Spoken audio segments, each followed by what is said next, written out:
Me llamo Elena García, tengo 18 años. 3 semanas antes de empezar la universidad, descubrí que mis padres me habían robado 187.000 euros. Mi abuela había ahorrado ese dinero durante 18 años, mes a mes, sin falta, para que yo tuviera un futuro. Mis padres se lo gastaron todo en comprarle una casa a mi hermano mayor, y cuando les pregunté por qué, mi madre me miró directamente a los ojos y dijo, porque él es quien de verdad importa en esta familia. No grité, no supliqué. Cogí el teléfono y llamé a mi abuela. Lo que hizo a continuación salió en el telediario de la noche. Ahora, déjame llevarte a hace 3 semanas. El día en que una llamada telefónica lo cambió todo. Crecí en Puente Real, un pueblo pequeño de apenas 12.000 habitantes, el tipo de lugar donde todo el mundo te saluda desde el porche y nadie echa la llave a la puerta. Nuestra casa estaba en la calle del Roble, un chalet de ladrillo visto con un césped irregular y una canasta de baloncesto que Javier, mi hermano, dejó de usar hace años. Vivíamos allí los 4. Mamá, papá, mi hermano Javier y yo. Sobre el papel, una familia normal, pero en realidad era una jerarquía. Javier era el hijo, yo era el plan B. Él dejó la universidad en segundo año. Su madre le organizó una cena de despedida. La llamó una celebración de nuevos comienzos. Dejó 3 trabajos en 2 años. Su madre llamó desagradecido a cada uno de sus jefes. Volvió a casa a los 24 años. Mamá redecoró su antigua habitación. ¿Y yo? Saqué matrículas de honor cada semestre. Me uní al equipo de debate. Trabajé a tiempo parcial en la cafetería de la Avenida de los Tilos desde los 15 años. Me compré mis propios libros de texto, mi propia ropa, nunca pedí dinero para gasolina, y cada vez que traía algo a casa, un trofeo, un boletín de notas, una carta de admisión de la universidad, mi madre levantaba la vista de lo que estuviera haciendo y decía, «Qué bien, Elena». Recuerdo una tarde en primero de bachillerato. Entré con mis notas, todos sobresalientes, y mamá estaba hablando por teléfono con Javier. Me hizo un gesto con la mano sin mirarme, señalando la encimera de la cocina. Dejé allí el boletín de notas. 3 días después, seguía en el mismo sitio, sin abrir. Papá solía sentarse a la cabecera de la mesa la mayoría de las noches, en silencio, con los ojos fijos en su plato. Nunca dijo que yo no importara. Simplemente, nunca dijo que importara. La única persona que me hizo sentir valiosa fue mi abuela, la abuela Pilar. Cuando cumplí 10 años, me dijo, «Este dinero es tuyo, cariño. Lo estoy guardando para tu futuro». Nunca lo dudé, ni por un segundo. No tenía ni idea de que mi madre había empezado a vaciar la cuenta en noviembre del año pasado. Déjame hablarte de mi hermano, Javier García, 26 años, alto, con una sonrisa fácil, el tipo de persona que entra en una habitación y le cae bien a todo el mundo. Lo heredó de mi madre, ese encanto, esa forma que tiene la gente de gravitar naturalmente hacia ellos. Lo que no tenía era la capacidad de terminar nada. Se matriculó en la universidad pública, aguantó 3 semestres, y luego le dijo a mamá que los profesores no entendían su potencial. Mamá estuvo de acuerdo. Intentó ser comercial, lo dejó. Probó como camarero, lo despidieron. Probó como diseñador gráfico freelance, lo que principalmente consistía en sentarse en su piso navegando por forocoches mientras las facturas se acumulaban. Cada vez, mamá tenía una explicación. El sistema no está hecho para creativos como Javier. Su jefe se sentía intimidado por él. Solo necesita la oportunidad adecuada. Y cada vez que yo tenía éxito en algo, mamá también tenía una explicación. Es más fácil para las chicas, hay menos presión. Elena es buena con los libros. Eso no es lo mismo que la inteligencia de la vida real. Ella no carga con el mismo peso que Javier. La pasada Nochebuena, acababan de admitirme en 3 universidades. Esperaba que ella lo mencionara durante la cena. No lo hizo. En su lugar se puso de pie en la cabecera de la mesa, levantó su copa y dijo, «Quiero que todos sepáis que Javier va a hacer algo extraordinario. Lo creo con todo mi corazón». Toda la mesa aplaudió. El tío Jaime, la tía Patricia, mi prima Sara, todos. Nadie mencionó mis admisiones en la universidad. Ni una sola persona. Papá estaba en el otro extremo de la mesa, con el tenedor en la mano, mirando su puré de patatas como si contuviera la respuesta a algo. Después de la cena sonó mi teléfono. Era la abuela Pilar. No había estado en la cena. Le dolían las rodillas ese invierno, pero de alguna manera lo sabía. Su voz era cuidadosa, deliberada. «Elena, necesito que guardes todo lo que te he enviado, cada sobre. ¿Entendido?» No lo entendí, no en ese momento. «Sí, abuela, lo guardaré». Ojalá hubiera preguntado por qué. 3 semanas antes del día de la mudanza, un martes de julio, Estaba sentada en la encimera de la cocina con el portátil abierto, finalizando mi lista de matrícula, la fianza de la residencia de estudiantes, pagada con mis ahorros de la cafetería, el plan de comidas, seleccionado, la matrícula, lista para ser transferida desde mi fondo universitario. Llamé al banco para confirmar las instrucciones de la transferencia. Rutina. Había ensayado esta llamada en mi cabeza durante meses. La mujer al otro lado de la línea me pidió mi DNI, fecha de nacimiento y verificó mi cuenta. Le di todo y luego esperé. No fue una pausa, fue un silencio. El tipo de silencio en el que puedes oír a alguien eligiendo sus palabras. Señorita García, el saldo actual de esta cuenta es de 214,36 euros. Me reí. Realmente me reí porque obviamente había un error. Disculpe, ¿puede comprobarlo de nuevo? Debería haber unos 187.000 euros. Más silencio. El sonido de un teclado. Señora, estoy viendo el historial de transacciones. Ha habido múltiples retiradas en los últimos 8 meses, cantidades que van desde los 9.000 a los 15.000 euros. Las retiradas fueron autorizadas por el tutor de la cuenta, el señor Ricardo García, mi padre. No dije nada.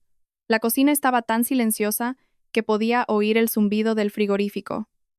Por la ventana, vi la furgoneta nueva de Javier aparcada en el camino de entrada, la que se compró el mes pasado, la que mi madre dijo que había sido una ganga de un amigo. Mis manos no temblaban. Deberían haberlo hecho, pero no. Fue como si el mundo hubiera pulsado el botón de pausa y se hubiera olvidado de darle al de reanudar. 214 euros de 187.000. 8 meses. Llevaban 8 meses haciéndolo. Colgué el teléfono suavemente, me levanté de la encimera y fui a buscar a mi madre. Estaba en el salón, con los pies en alto sobre el reposapiés, viendo un programa de reformas, con un vaso de té helado sudando sobre la mesa auxiliar, completamente a gusto. Mamá, ¿dónde está el dinero de mi universidad? No se inmutó, ni siquiera pareció sorprendida. Cogió el mando, silenció la tele y se giró para mirarme como si le hubiera preguntado por el tiempo. Lo usamos para la casa de tu hermano. Él lo necesitaba más que tú. La habitación pareció inclinarse, no físicamente, pero algo dentro de mí se movió. Un muro de carga que no sabía que existía acababa de agrietarse. Era mi dinero.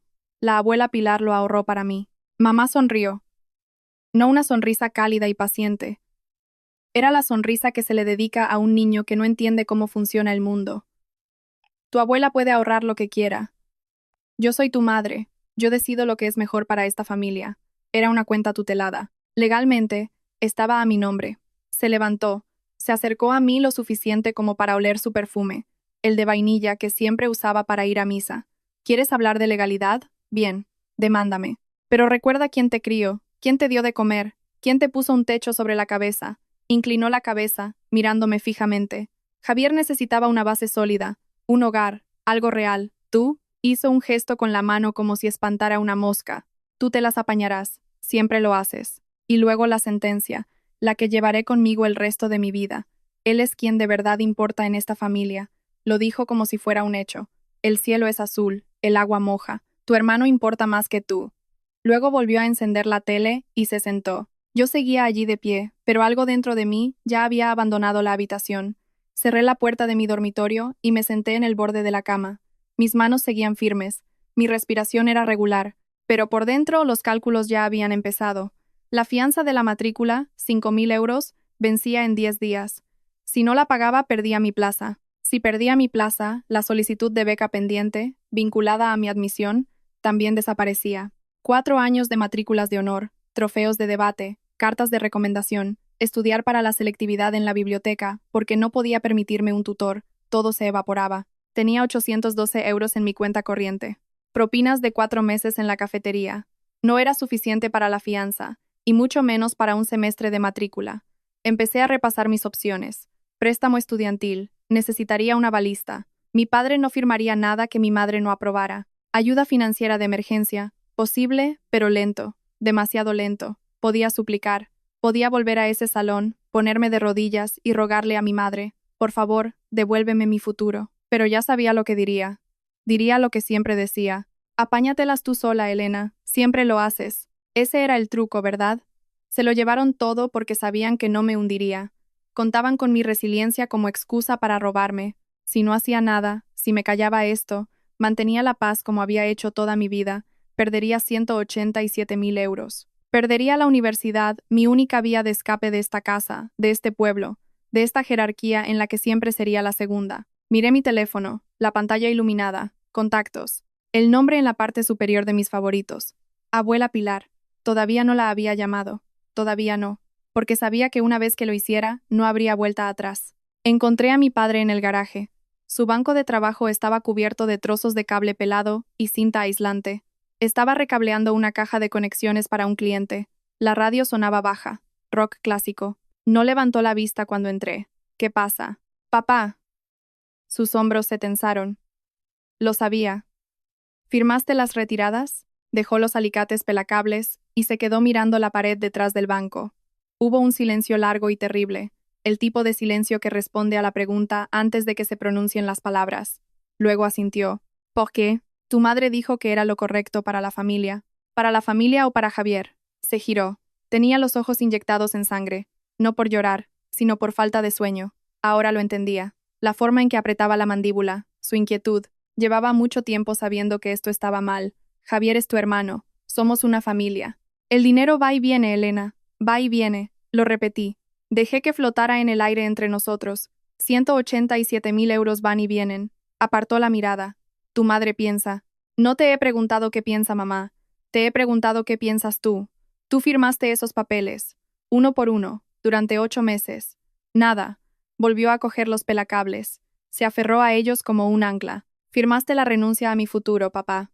Y ni siquiera puedes mirarme. No lo hizo. No dijo una palabra más.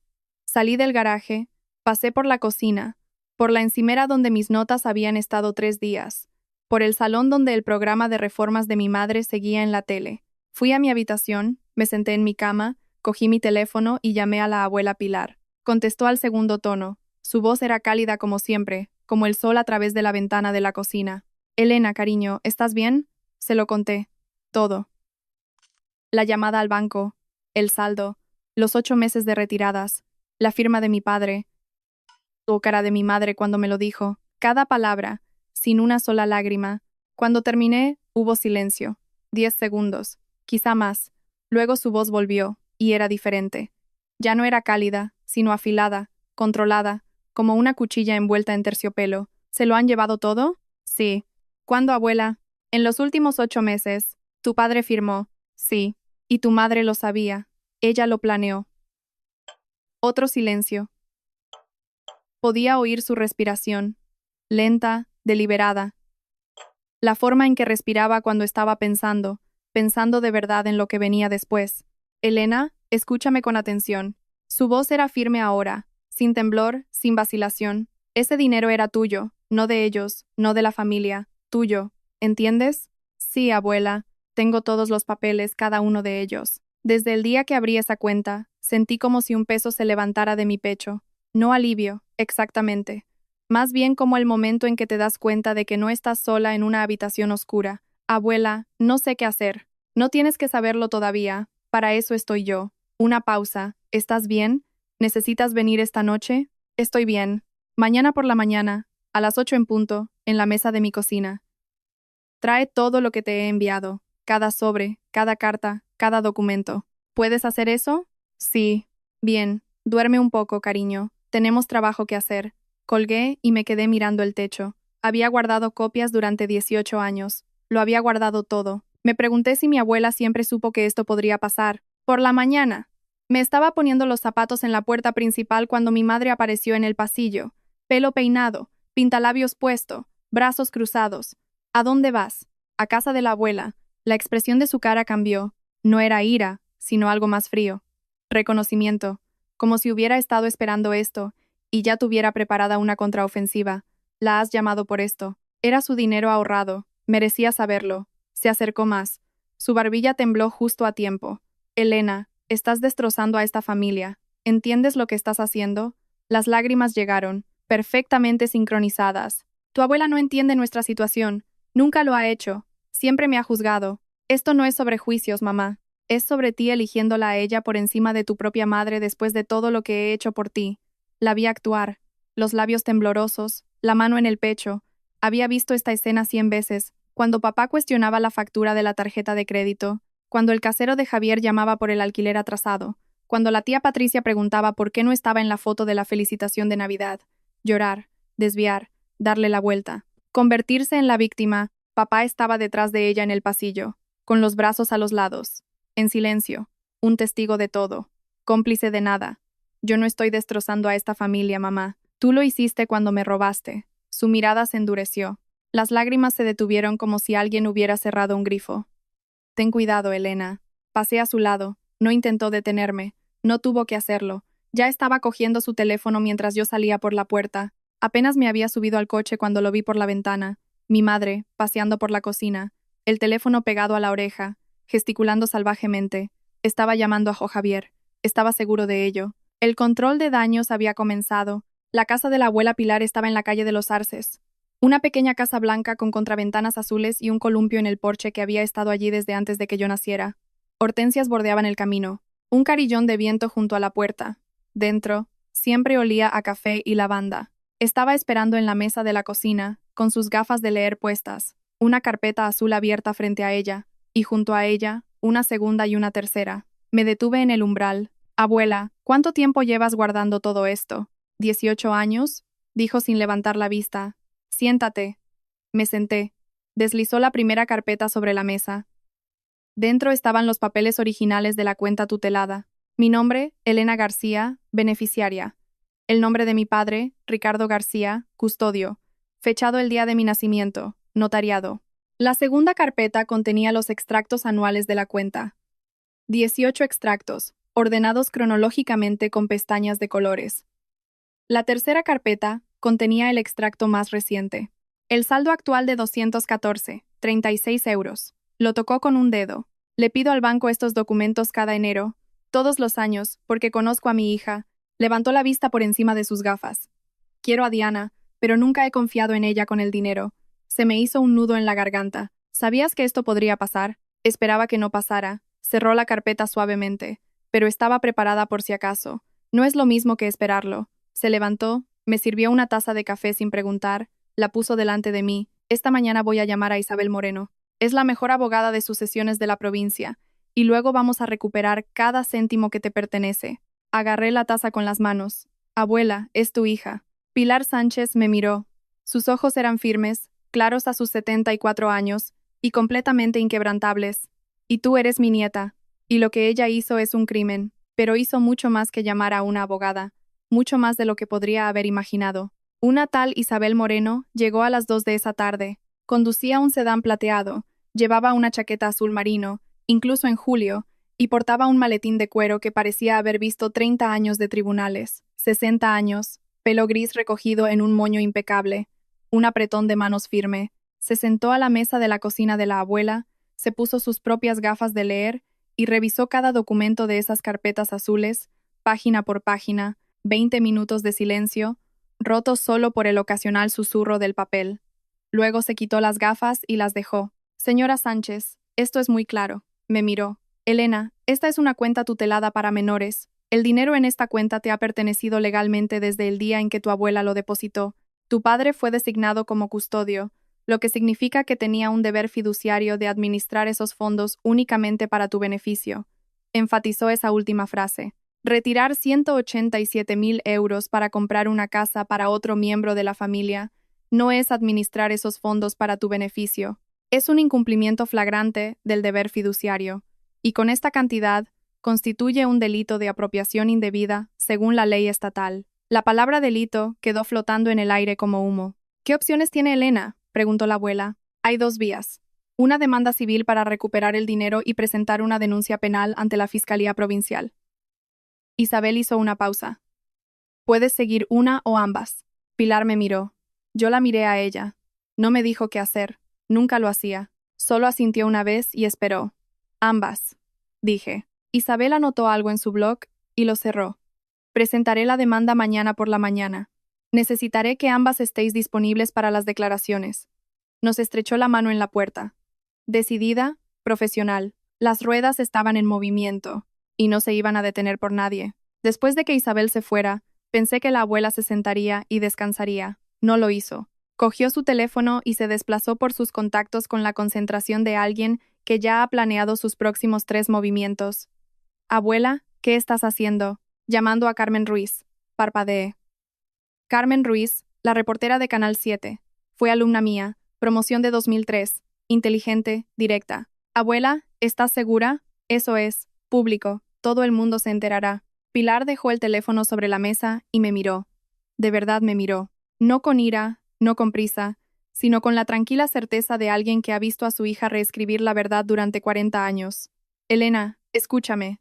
Diana ya está controlando la narrativa. Te garantizo que esta mañana ya ha llamado a 5 personas y les ha dicho que todo esto es un malentendido, una pelea familiar. Irá a la iglesia el domingo, dará la mano, sonreirá y dirá que su madre está siendo difícil. Se inclinó hacia adelante. Tu madre ha sobrevivido a cada crisis de su vida, asegurándose de que nadie escuche la otra versión de la historia.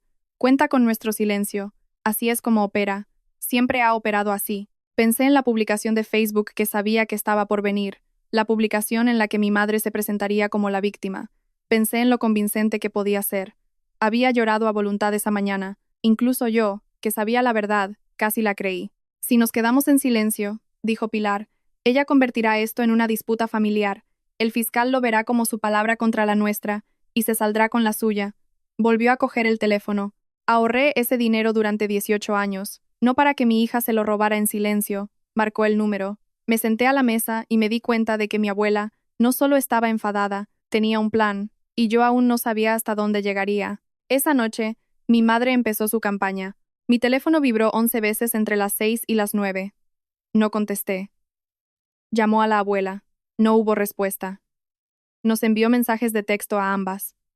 Esto es un asunto de familia. Estás destrozando todo. Javier pagará el precio. Danos tiempo. Pero el tiempo era exactamente lo que ella había usado para llevarse el dinero en primer lugar.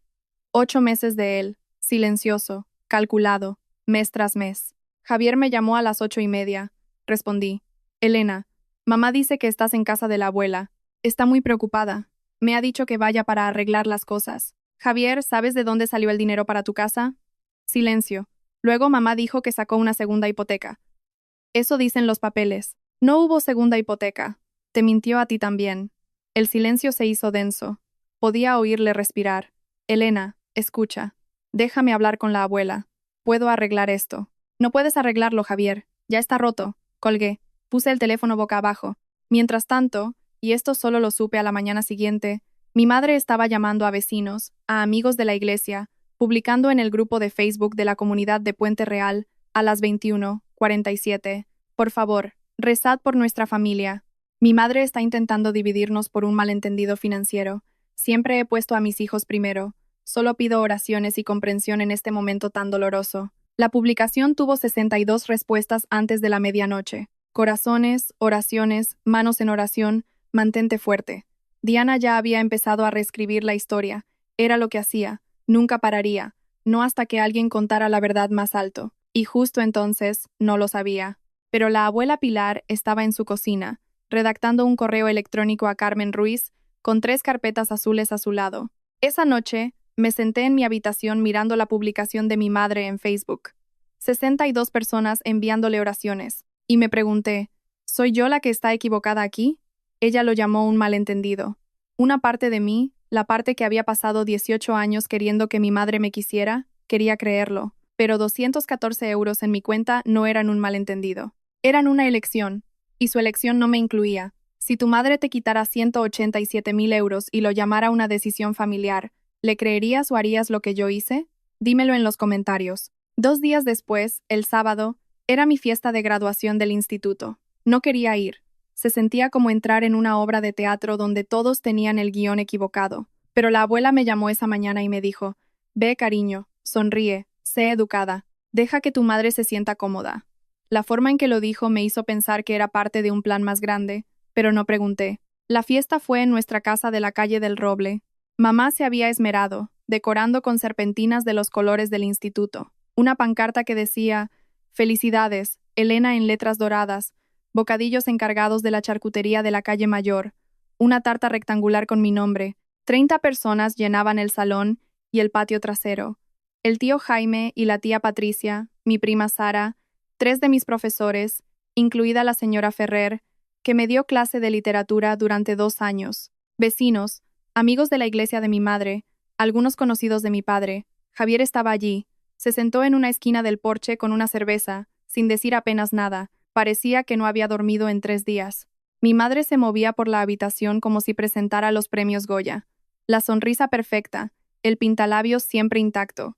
Daba palmaditas en los hombros, rellenaba vasos, se reía de todos los chistes. En un momento dado, se colocó junto a la pancarta y me rodeó con el brazo para una foto. Estoy tan orgullosa de mi hija, dijo para quien quisiera oír.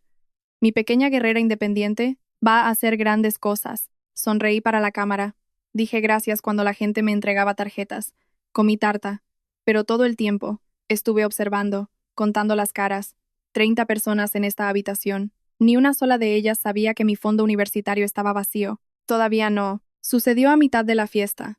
Estaba junto a la mesa de la comida cuando la tía Beatriz, la tía de mi madre, se acercó, con una servilleta en la mano y una sonrisa tan genuina que me dolió el corazón. Entonces, Elena, ¿a qué universidad vas, cielo? Sé que Pilar debe estar muy orgullosa. La habitación no se quedó en silencio, exactamente, pero la conversación se apagó. Unas cuantas cabezas se giraron. Antes de que pudiera responder, mi madre estaba allí. Apareció de la nada, con la mano en mi hombro, apretándolo justo. Oh, Elena todavía está decidiendo cosas. Ya sabes cómo son los chicos hoy en día. Cambian de opinión constantemente. La tía Beatriz ladeó la cabeza. ¿Pero no había creado Pilar un fondo para ella? Lleva años hablando de ello. Toda la habitación estaba escuchando ahora. Podía sentirlo. Una atención colectiva. Mi madre no se inmutó. El fondo de mamá era en realidad una inversión familiar. Y lo hemos redirigido a donde más se necesitaba. Sonrió radiante. Javier acaba de comprar su primera casa. ¿No es maravilloso? Unos cuantos asentimientos, algunos murmullos de felicitación educados, pero no todos. Vi a la señora Ferrer junto a la ventana. No asintió. Miró a mi madre con los ojos entrecerrados, luego a mí, y de nuevo a mi madre. Su mandíbula estaba apretada. El tío Jaime miró de reojo a mi padre. Papá de repente estaba muy interesado en su plato de papel. Mamá siguió hablando. Elena siempre ha sido tan autosuficiente. No necesita el dinero. Tiene agallas, ¿verdad, cariño? Apretó mi hombro de nuevo. Toda la habitación esperaba que estuviera de acuerdo. No lo hice. No dije nada. Solo miré mi plato y pensé, acaba de decirle a 30 personas que me ha robado mi dinero y ni siquiera se da cuenta. Después de la fiesta, el patio trasero se vació, platos de papel en la basura, restos de tarta en la encimera. Mamá estaba dentro, lavando los platos, tarareando, como si no pasara nada en el mundo. Javier me encontró en el porche trasero. Elena, espera. Me detuve. Tenía un aspecto terrible. Ojos enrojecidos, manos en los bolsillos, cambiando el peso de un pie a otro como un niño fuera del despacho del director. Ese fondo. ¿Era realmente tuyo? ¿Legalmente? ¿Solo tuyo? Abrí una foto en mi teléfono, la que había hecho en la mesa de la cocina de la abuela. El documento de la cuenta tutelada. Sus ojos lo recorrieron. Beneficiaria, Elena García, custodio, Ricardo García, sin mención de Javier, sin mención de Diana, sin mención de la familia. El color desapareció de su cara. Oh, no lo sabía, dijo, casi en un susurro. Elena, te lo juro por Dios, no lo sabía. Te creo. Mamá dijo. Me dijo que era una segunda hipoteca. Me enseñó los papeles. Dijo que todo era legal. No había ninguna línea de crédito, Javier. Se sentó en los escalones del porche y hundió la cara entre las manos. Durante un largo rato, ninguno de los dos dijo nada. Los grillos cantaban. Un coche pasó por la calle del Roble. ¿Qué quieres que haga?, preguntó. Me senté a su lado, no demasiado cerca. Nada de ti. Solo quiero lo que es mío. Asintió lentamente, como si el peso de todo se estuviera asentando en sus huesos. Ella me mintió a mí también, dijo en voz baja. Me miró a la cara y me mintió. Sí, dije. Lo hizo. Nos quedamos sentados en la penumbra. Hermano y hermana en lados opuestos de un robo que ninguno de los dos había planeado, y por primera vez en mi vida estábamos en la misma página. Pero sabía que estar en la misma página no significaba que estuviéramos en el mismo libro. El lunes por la mañana, una madre abrió su buzón y encontró un sobre del bufete de abogados de Isabel Moreno. Lo sé porque la oí gritar desde mi dormitorio. No eran palabras, solo un sonido, un grito de rabia, como un animal atrapado. 30 segundos después, estaba golpeando mi puerta. ¿Estás demandando a tus propios padres? Abrí la puerta. Tenía la carta en la mano. Reclamación formal. Notificación de la presentación de una denuncia penal ante la fiscalía. ¿Te has vuelto loca? Me robaste 187.000 euros de una cuenta tutelada, mamá. Eso es un delito. Somos tu familia. Esto no es algo que se lleva a los tribunales. No levanté la voz. No lo necesitaba. La verdad tenía su propio volumen. Tuviste 8 meses para decírmelo. Elegiste no hacerlo. Esta es la consecuencia. Y entonces ocurrió el cambio. Las lágrimas volvieron, justo a tiempo. Arrugó la carta contra su pecho. Sus labios temblaron. Su voz bajó a ese susurro herido que había perfeccionado durante décadas. He intentado mantener a esta familia unida. A mis 2 hijos. No sabes la presión bajo la que estoy. Javier necesitaba esto, no a mi hija. Sus ojos se endurecieron, las lágrimas se evaporaron, y ahí estaba. La verdadera Diana, no la mártir, no la madre abnegada. La mujer que miró el futuro de su hija y decidió que era una mercancía. Si haces esto, dijo, con la voz helada, nunca volverás a ser parte de esta familia. La miré directamente a los ojos. Ya no lo era. Me miró fijamente durante 3 segundos. Luego se dio la vuelta, bajó por el pasillo y cerró la puerta de su dormitorio con tanta fuerza que las fotos familiares de la pared temblaron. A la mañana siguiente, la abuela llamó a Carmen Ruiz, y todo cambió. Carmen Ruiz llegó a casa de la abuela el miércoles a las 10 de la mañana. Un cámara, una productora de campo, una furgoneta gris de Canal 7 aparcada en la calle de los Arces. Carmen tendría unos 40 años, con ojos que no se perdían nada. Le estrechó la mano a la abuela en la puerta y dijo: «Señora Sánchez, no la veía desde segundo de bachillerato. Tenías una ortografía terrible», dijo la abuela, «pero eras una gran oyente. Eso es lo que importa hoy». Se sentaron en la mesa de la cocina, las carpetas azules abiertas, la cámara grabando. Pilar contó la historia como ella lo hacía, con calma, sin adornos. 18 años de ahorros, entre 500 y 800 euros al mes de su sueldo de profesora y su pensión. Un total de 187.000 euros, incluyendo los rendimientos de la inversión, todo depositado en una cuenta tutelada, designada exclusivamente para su nieta, Elena García. Deslizó los documentos sobre la mesa, los papeles iniciales, los informes anuales, el saldo final, 214 euros. Mi hija y su marido lo vaciaron hasta el último céntimo, dijo, mirando directamente a la cámara. Lo usaron para comprarle una casa a su hijo, no a Elena. A Elena no le llegó ni un céntimo. Carmen preguntó: ¿y está llevando a su propia hija a los tribunales? Pilar cruzó los brazos, calmada, firme. Quiero a mi hija, siempre la querré, pero quiero más a la justicia, y Elena merece justicia. Ese dinero nunca fue mío para dárselo a Diana, y nunca fue de Diana para cogerlo. Fue de Elena desde el día que deposité el primer euro.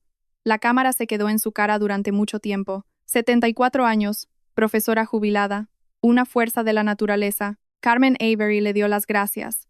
Recogieron y nos dijo que el reportaje se emitiría el jueves por la noche. 48 horas. En 48 horas, todo el pueblo lo sabría. Telediario de las 6 del jueves. Lo vi desde el salón de la abuela, ella en su sillón, con las manos entrelazadas en el regazo, los ojos fijos en la pantalla. Ninguna de las dos dijo una palabra. El segmento duró 4 minutos. Carmen Ruiz narrando sobre imágenes de nuestro pueblo, el juzgado, el banco de la calle principal, el instituto, y luego la cara de la abuela en la pantalla. Su voz, firme y clara, transmitiendo la verdad a 12.000 salones. Abuela acusa a su hija de malversar el fondo universitario de 187.000 euros de su nieta. Fue exactamente como te lo imaginas. Y luego, a las 8, el grupo de Facebook de la comunidad de Puente Real explotó. Cientos de comentarios, compartidos, gente etiquetándose. La señora Ferrer, mi profesora de literatura, escribió: «He dado clase a Elena García durante 4 años. Se ha ganado cada nota, cada premio, cada oportunidad. Esa chica se merece algo mejor». 87 me gusta en 20 minutos. Otros padres empezaron a publicar: «Tengo una cuenta tutelada para mi hijo. La estoy revisando ahora mismo. ¿Puede pasar esto? ¿Pueden los padres simplemente coger el dinero? Mañana llamo a mi banco». Me desplacé por los comentarios desde el sofá de la abuela, y la marea era abrumadoramente de apoyo. Unos pocos eran cautelosos. Hay 2 versiones en cada historia. Pero cuando Carmen Ruiz publicó un enlace al artículo legal que explicaba las cuentas tuteladas, incluso los cautelosos se callaron. Mi madre lo estaba viendo. Lo sé porque Javier me envió un mensaje a las 20:22. Mamá ha visto las noticias. Ha intentado llamar a la cadena. No lo quitan. Luego, un segundo mensaje. Yo también lo he visto. Lo siento mucho, Elena. Lo arreglaré. La historia fue recogida por una cadena de televisión autonómica el viernes por la mañana. Puente Real nunca había visto algo así, y era solo el principio. La contraofensiva de mi madre llegó el viernes a mediodía. Una larga y cuidada publicación en su página personal de Facebook. La historia que habéis visto en las noticias cuenta solo una parte. Soy una madre que quiere a sus hijos y que se ha sacrificado por ambos. El dinero se utilizó para el futuro de nuestra familia. Mi madre y yo hemos tenido nuestras diferencias durante años, y me rompe el corazón que haya elegido airearlas públicamente. Pido privacidad, compasión y oraciones durante este momento increíblemente difícil. La publicación recibió 114 respuestas en la primera hora, pero algo interesante sucedió debajo. Los comentarios estaban divididos y no a su favor. Diana, una cuenta tutelada pertenece al niño. Es la ley. Conozco a Pilar Sánchez desde hace 30 años. Nunca miente. Si fue una decisión familiar, ¿por qué no lo sabía Elena? Uno por uno, las oraciones se desvanecieron. Los mantente fuertes se agotaron. La gente que había estado en mi fiesta de graduación empezó a guardar silencio. El tío Jaime borró su comentario.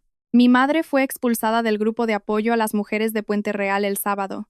El coordinador del grupo de oración de la iglesia llamó y le sugirió que se tomara un descanso de su papel de liderazgo. Los vecinos dejaron de saludar, y luego, un mensaje privado llegó a mi bandeja de entrada de un nombre que al principio no reconocí. Sandra Mullen, la compañera de piso de mi madre en la universidad.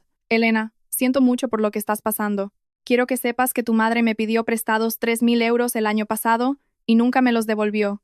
Cuando vi las noticias, no me sorprendió, solo me entristeció. Me quedé mirando el mensaje, 3.000 euros. Otra persona, otra mentira. La historia de mi madre se estaba desmoronando, no porque alguien la estuviera atacando, sino porque la verdad tiene su propio peso, y el peso no necesita permiso. El miércoles siguiente, llamó Isabel Moreno. Elena, tengo noticias. La Fiscalía Provincial ha abierto oficialmente una investigación. Han solicitado los registros bancarios. Estaba sentado en el porche de la abuela. Hacía calor. El carillón de viento giraba lentamente. ¿Qué significa eso? Significa que están examinando cada retirada, cada autorización, cada firma, 187.000 euros en transferencias fiduciarias documentadas, utilizadas para una compra no destinada al beneficiario. Es un caso de manual. Me sorprendería mucho que no se presentaran cargos. De manual. Mi familia era un ejemplo de un libro de texto de derecho. ¿Qué cargos? Apropiación indebida agravada. Con esa cantidad de dinero, tanto tu madre como tu padre podrían enfrentarse a consecuencias serias. Como mínimo, libertad condicional. Como máximo, pena de prisión. Cerré los ojos. El carillón de viento hizo un sonido suave y claro. ¿Hay alguna forma de evitarlo? Si devuelven el dinero, ¿se detendrá? La restitución podría ser un factor atenuante en la sentencia, pero el fiscal toma la decisión de presentar cargos de forma independiente. Una vez que se presenta la denuncia, no se puede retirar. Llamé a la abuela después de colgar. Estaba dentro, preparando el almuerzo. Tengo miedo, abuela. ¿De qué? De que realmente vayan a la cárcel. Son mis padres. Pilar guardó silencio por un momento muy largo, y cuando habló, su voz era más suave de lo que había sido en todo este asunto. Elena, tú no los estás metiendo ahí. Se metieron ellos solos. Cada firma, cada retirada, cada mentira. Esas fueron sus elecciones, no las tuyas. Asentí, aunque ella no podía verme a través de la mosquitera. Ahora, entra. La sopa se enfría. Entré. Comí la sopa, pero mi mente estaba en otra parte, porque Javier estaba a punto de hacer algo que ninguno de nosotros esperaba. Javier llamó el viernes por la tarde. Su voz sonaba diferente, más pequeña, de alguna manera más vieja. Elena, voy a hablar con un abogado. Mi propio abogado, no el de mamá. Val, voy a devolver la casa. Estaba en la cocina de la abuela y dejé el vaso que sostenía. Javier, la casa está a tu nombre. Lo sé, y se compró con tu dinero. No puedo vivir en ella. Me quedo despierto todas las noches mirando un techo que mi hermana pagó sin saberlo. No puedo más. Me contó el plan. Pondría la casa a la venta. Las ganancias irían directamente a una cuenta de restitución. Isabel Moreno supervisaría la transferencia. Limpio, legal, documentado. Mi abogado dice que no tengo ninguna obligación legal, continuó Javier. No soy el custodio. No firmé nada. No lo sabía. Entonces, ¿por qué haces esto? Porque es lo correcto y porque... Hizo una pausa. Su voz se quebró ligeramente. Porque no puedo convertirme en la persona en la que mi madre me ha convertido. No lo haré. Me quedé en silencio por un momento. La cocina estaba en silencio. La abuela estaba en la habitación de al lado. Podía oírla pasar la página de un libro. Tyler, ella me dijo. Me contó tantas cosas. Otra pausa. Revisé los papeles que me dio. Esos papeles de la segunda hipoteca, apuesto a que son falsos, Elena. No hay línea de crédito, ni prestamista, ni número de préstamo. Los falsificó. Se me cortó la respiración. Mi madre no solo me había robado, había creado un rastro de papel falso para encubrirlo. Había cometido falsificación. Le había mentido directamente a la cara a su propio hijo. Gracias, Tyler, dije, porque era todo lo que podía decir. No me des las gracias. Debería haber hecho preguntas hace mucho tiempo. Colgó. Me senté a la mesa y me quedé mirando la pared. Esta familia estaba rota. Sí, pero quizás, solo quizás, no del todo. 2 semanas después, llegó la decisión oficial del fiscal. Diana García y Ricardo García, acusados de apropiación indebida de bienes fiduciarios. El importe, 187.000 euros. El delito, malversación de una cuenta tutelada mantenida en fideicomiso para un beneficiario menor de edad. Carmen Ruiz tuvo una actualización en la emisión del jueves. Una pareja de Puente Real se enfrenta a cargos penales después de supuestamente vaciar el fondo universitario de su nieta. Mi madre contrató a un abogado defensor. Su estrategia era predecible. Argumentó que, como custodio, Ricardo creía que estaba actuando dentro de sus derechos. Argumentó que la familia entendía que el dinero era un activo común, un malentendido de las obligaciones fiduciarias. Pero los registros bancarios contaban una historia diferente. 9.000 aquí, 12.000 allá, 15.000, espaciados durante 8 meses, justo por debajo del umbral de notificación que habría activado una alerta automática, calculado, deliberado, no un malentendido, una estrategia. Y luego, la revelación de Javier sobre los documentos falsificados de la hipoteca llegó al fiscal. Eso lo cambió todo. Los documentos falsificados convirtieron una mala decisión en un acto premeditado. Ricardo, a través de su abogado, se acercó al fiscal con una oferta de acuerdo. Quería cooperar, admitir su error, asumir la responsabilidad. Mi madre se negó. Seguía luchando, seguía insistiendo en que era su derecho como madre. Vi las noticias desde el salón de la abuela, el mismo sillón, las mismas manos entrelazadas. Me dije a mí misma que no los quería en la cárcel. Los quería como padres. Pilar extendió la mano y apretó la mía. No dijo nada. No lo necesitaba. Fuera, las farolas de la calle de los Arces parpadeaban. El sol se estaba poniendo sobre Puente Real, y la familia García, fuera lo que fuera que esa palabra hubiera significado, nunca volvería a ser la misma. Pero la verdad estaba fuera, y la verdad, a diferencia del dinero, no se puede retirar. Mientras la maquinaria legal avanzaba, la abuela Pilar hizo lo que siempre hacía. Actuó. Un martes tranquilo, se reunió con Isabel Moreno en su despacho del centro.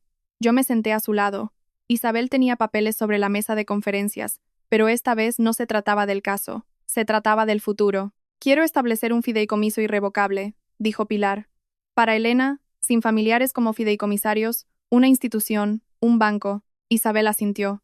Es la estructura más segura. Nadie puede acceder a él excepto Elena, y solo después de cumplir 21 años. Las distribuciones se limitarán a la educación y los gastos de subsistencia esenciales. Pilar abrió su bolso y sacó un cheque bancario. Lo deslizó sobre la mesa. 42.000 euros. Me quedé mirándolo. Abuela, eso es todo lo que te queda.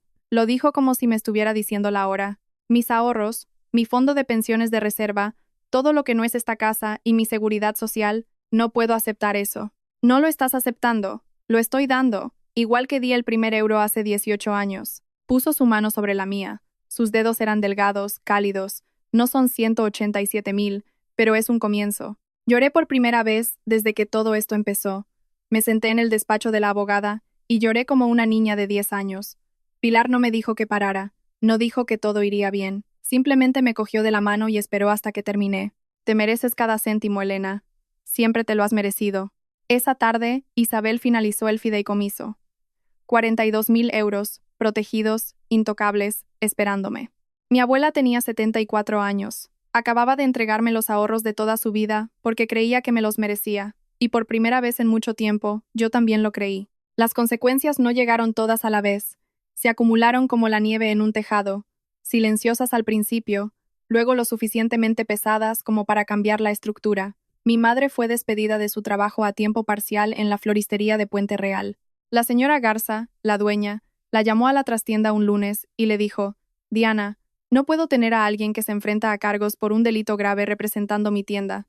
Lo siento, Mamá le dijo a papá que el negocio iba mal. Papá sabía que no era verdad, pero no dijo nada. Su propio trabajo empezó a escasear. Era un electricista autónomo, llevaba 20 años haciéndolo, pero en un pueblo pequeño, la reputación lo es todo. 2 clientes habituales cancelaron en la misma semana. Otro dejó de devolverle las llamadas. Nadie envió una carta formal. Simplemente desaparecieron. Mi madre fue retirada del comité de mujeres de la iglesia. No se le pidió que dimitiera, fue eliminada. El párroco llamó a casa y solicitó una reunión privada. Mi madre no fue. El vecindario cambió, sutilmente, pero de forma inconfundible. La señora Whitfield de enfrente solía saludar cada mañana. Ahora revisaba su buzón sin levantar la vista. Los Peterson de al lado dejaron de invitarlos a su barbacoa del 15 de agosto. Tyler vendió la casa. El cierre fue en 6 semanas. Las ganancias después de las comisiones fueron de 178.000 euros. Cada céntimo fue a la cuenta de restitución que Isabel Bowen había establecido. Tyler se mudó a un estudio al otro lado del pueblo. Aceptó más trabajos freelance. No se quejó. Tyler y yo hablamos, conversaciones cortas y cuidadosas. Aún así, me envía un mensaje cada pocos días. Espero que las clases vayan bien. Respondo, gracias. Espero que estés bien. No es lo que éramos, pero tampoco ha desaparecido. El pueblo no olvidó, pero tampoco se regodeó. La gente simplemente se reajustó. Reorganizaron su comprensión de quién era realmente Diana García, y para alguien que había construido su vida sobre la imagen, ese fue el peor castigo de todos. No pedí ayuda. Nunca lo había hecho. Ese era el problema. Pero la ayuda llegó de todos modos. La señora Ferrer, mi profesora de literatura, la que había visto el discurso de mi madre en la fiesta y no había asentido, abrió una campaña de financiación colectiva 3 días después de que se emitiera el reportaje de Canal 7.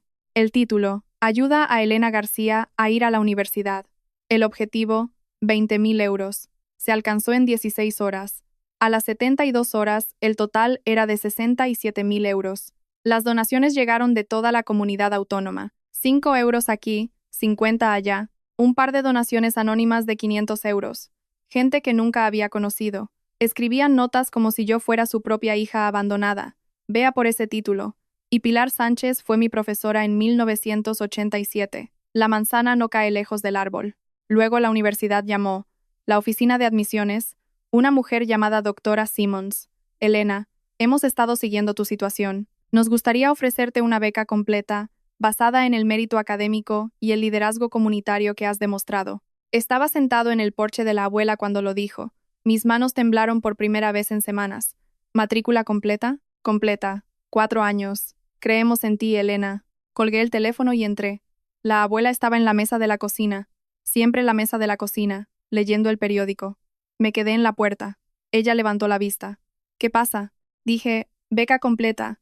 Al principio, su cara no cambió, luego su barbilla tembló, luego sus ojos se llenaron de lágrimas. Y Pilar Sánchez, la mujer que había presentado una demanda contra su propia hija sin derramar una lágrima, se echó a llorar. Fue la única vez que la oí llorar. Sabía que lo harías, susurró. Siempre lo supe.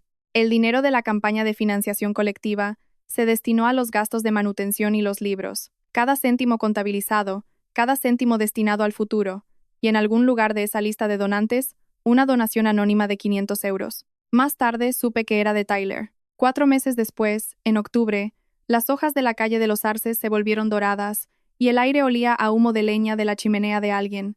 El acuerdo de culpabilidad de Ricardo se cerró primero. Se declaró culpable de un delito leve de apropiación indebida, reducido del delito grave, a cambio de su cooperación y testimonio completo, 3 años de libertad condicional, restitución de 93.500 euros, su mitad. Se puso de pie en la sala del tribunal con un traje gris que no le quedaba bien y dijo, «Acepto la responsabilidad, señoría». No me miró, pero vi sus manos temblar a los lados. Mi madre aguantó más. Probó 3 argumentos diferentes. El dinero era un activo familiar. Tenía discreción parental. Pilar estaba actuando por despecho. Su abogado machacó cada punto. El juez escuchó. Las pruebas hablaron más alto. Los documentos falsificados de la hipoteca sellaron el trato. Al final, Diana García aceptó un acuerdo de culpabilidad. Apropiación indebida grave, reducida a un delito de 4º grado. 5 años de libertad condicional, restitución de 93.500 euros, 200 horas de servicio comunitario, sin cárcel, pero con antecedentes penales permanentes, y no dijo nada en la vista. Ni una disculpa, ni una admisión de error. Firmó los papeles, se levantó y salió de la sala del tribunal sin mirar a nadie. El dinero de la venta de la casa de Tyler cubrió 178,000 euros de la restitución. A mis padres les quedaron 9.000 euros a pagar en cuotas mensuales. Entre el fideicomiso de Pilar, la beca y la campaña de financiación colectiva, empecé la universidad en otoño, a tiempo, totalmente financiada, con los libros de texto comprados, la habitación del dormitorio asignada, y me senté en mi nueva cama el día de la mudanza y dejé que los números encajaran. La justicia no se sintió como una victoria. Se sintió como un duelo con un recibo. Hay un momento en el que sigo pensando, si mi madre hubiera dicho, lo siento, 2 palabras, ¿habría retirado la demanda? No lo sé, pero nunca lo dijo, ni una sola vez, ni hasta el día de hoy. Eso es en lo que sigo pensando. No el dinero, no el juicio, sino el silencio donde debería haber habido una disculpa.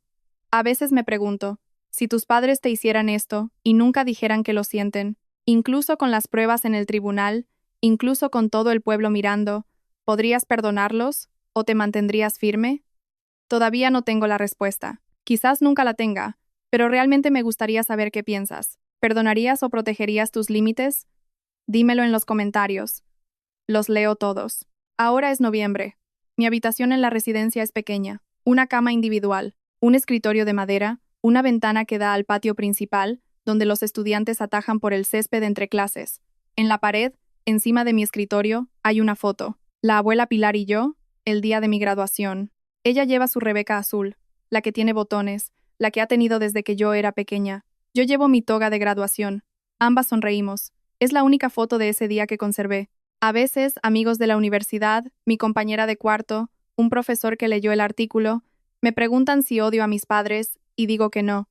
Es una respuesta honesta y sorprende a la gente. Estoy enfadada. Estoy herida en lugares que todavía no entiendo del todo, pero el odio requiere una energía que prefiero gastar en otra cosa. Lo que siento es más silencioso que el odio y más pesado que la tristeza. Es el peso de saber que las personas que se suponía que debían protegerme eligieron no hacerlo. No cuento esta historia para que me compadezcáis. Y no la cuento para que despreciéis a mi madre. La cuento porque pasé 18 años creyendo que el silencio era una fortaleza, que si era lo suficientemente buena, lo suficientemente callada, lo suficientemente complaciente, finalmente me verían. Estaba equivocada. El silencio no es una fortaleza. Es un permiso. Y cuando dejé de dar permiso, todo cambió. Si estás en una situación en la que alguien en tu familia te está quitando tu dinero, tu paz, tu identidad, quiero que escuches esto. Establecer un límite no es una traición, no es romper una relación, es construir una puerta, una que solo se abre desde tu lado. Tú decides quién puede entrar. No sé si mis padres volverán a esa puerta, pero por primera vez es mi puerta. Llamo a la abuela Pilar todos los domingos a las 7. Todavía vive en la casa de la calle de los Arces. Todavía las contraventanas azules, el carillón de viento, las hortensias. La semana pasada me dijo que el columpio del porche necesita cadenas nuevas. Le dije que las arreglaría en las vacaciones de Navidad. Dijo que lo creerá cuando lo vea. Las carpetas azules siguen en el cajón de su cocina. Por si acaso, dice. No discuto. Tyler me envía mensajes cada pocos días. Cortos, nada pesado. ¿Qué tal la comida del comedor? Terrible, pero es gratis, ¿no? Ánimo. Estamos reconstruyendo algo. No sé cómo llamarlo todavía. No es lo que era antes, porque lo que era antes no era real. Esto es más lento, más cuidadoso, construido sobre algo que podría ser realmente sólido. Pero mis padres, con ellos no hablo, ni llamadas, ni mensajes, ni visitas. 2 meses después de la sentencia, llegó una carta escrita a mano a mi residencia. El papel de carta de mi madre, el color crema con su inicial en relieve en la parte superior. Me senté en mi cama y la abrí. Querida Elena, sé que quizás no quieras saber de mí. Quiero que sepas que hice lo que pensé que era correcto para esta familia. Tu padre y yo siempre hemos intentado daros a ambos lo mejor que podíamos, y espero que algún día lo entiendas. La leí 2 veces, luego una tercera, buscando la palabra lo siento. No estaba allí. Doblé la carta, la puse en el cajón de mi escritorio y lo cerré. Quizás algún día escriba una respuesta. Quizás no. Pero por primera vez en mi vida, la elección es mía. Miré por la ventana, hacia el patio, estudiantes caminando hacia clase en el frío, con el aliento formando nubes, sus futuros por delante, y el mío también. Por primera vez en mi vida, mi futuro estaba en mis manos. Si todavía estáis aquí, Si habéis aguantado hasta el final, gracias. Sé que esta es una historia dura. Sé que hace que quieras revisar a tus seres queridos y, aún más, las cuentas que creías seguras. Lo sé porque he sentido todas esas cosas. No cuento esto por lástima. No lo cuento por venganza. Lo cuento porque en algún lugar alguien está sentado en su dormitorio, mirando un extracto bancario que no tiene sentido, y se están preguntando si se están volviendo locos. Se están preguntando si vale la pena la lucha. Se están preguntando si defenderse significa perderlo todo. Podría ser. No voy a mentir sobre eso. Perdí a mis padres. Perdí la idea de familia que creía tener. Perdí meses de sueño y años de confianza. Pero también gané algo. Gané mi futuro. Gané mi autoestima. Gané una abuela que me enseñó que el amor y la responsabilidad no son opuestos. Son la misma cosa. Y gané la comprensión de que no soy alguien que se sienta en silencio mientras otros toman lo que es suyo. Ya no. Si eso resuena contigo, si alguna vez has sido el callado, el que pasa desapercibido, el que mantiene la paz a costa de sí mismo, espero que me escuches. Mereces ser defendido, incluso si la persona de la que te estás defendiendo comparte tu apellido. Y abuela Pilar, si estás escuchando esto, gracias. Por cada sobre, cada euro, cada llamada de domingo, te quiero más de lo que las palabras pueden decir. Gracias por llegar hasta el final conmigo. Si esta historia te ha conmovido, pulsa el botón de suscribir y activa la campana de notificaciones para no perderte lo que viene. Y si alguna vez has tenido que enfrentarte a un miembro de la familia que te ha quitado algo, ya sea dinero, confianza o tu sentido de pertenencia, quiero escuchar tu historia. Compártela en los comentarios, leo cada uno de ellos, y esta comunidad también. Ah, y hay otra historia enlazada en la descripción sobre una mujer cuyos suegros intentaron robarle su herencia en una cena familiar frente a 40 invitados. La forma en que manejó eso, querrás ver cómo termina. Nos vemos allí.